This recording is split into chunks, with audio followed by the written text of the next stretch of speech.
మగవాడు ప్రపంచంలోనే పెద్ద కిరాతకుడు. మరి మగవాడినైనా నేను మగవాడు కిరాతకుడు అని ఎందుకంటున్నానంటే, మన స్వార్థం కోసం, మన లాభం కోసం స్త్రీ యొక్క జీవితాన్ని సర్వనాశనం చేస్తూనే ఉన్నాము. ఇప్పుడు కాదు, యుగాల నుంచి.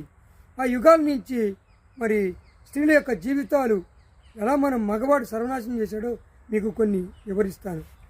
మరి త్రేతాయుగంలో చూసుకుంటే మరి శ్రీరామచంద్రుడు సీతని రావణుడు తీసుకెళ్ళాడని అనుమానించి నిండు గర్భిణి అయిన మరి సీతని కారడవిలో వదిలిపెట్టలేదా?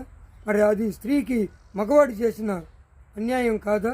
అలాగనే మరి ద్వాపర యుగంలో చూసుకుంటే మరి పాండవులు జోదంలో అన్నీ ఓడిపోయి కనీసం భార్యను కూడా మరి జోదంలో పణంగా పెట్టి ఆమెను ఓడిపోయి మరి స్త్రీ వస్త్రాభరణం కానిచ్చిన మెదలకుండా ఉండటం మరి అది స్త్రీకి జరిగిన అన్యాయం కాదా? మరి అలాగనే మరి రాజు అయిన సత్య హరిశ్చంద్రుడు మరి తన రాజ్యాన్ని పోగొట్టుకొని తను చేసిన అప్పులకి మరి తన భార్యని తనఖా పెట్టడం మరి అది స్త్రీకి జరిగిన అన్యాయం కాదా?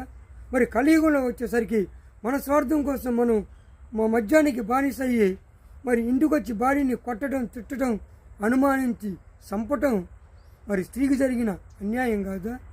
మరి అప్పుడు నువ్వు మగవాడు అనేవాడు కిరాతకుడా కాదా? స్త్రీని ప్రేమించాలి, మనం నమ్ముకొని వచ్చిన స్త్రీని ప్రేమించాలి, ఆదరించాలి. అందుకని ఇప్పుడు కాదు, ఎప్పటి నుంచో స్త్రీకి అన్యాయం చేసేవాడు మగవాడు చేస్తూనే ఉన్నాడు.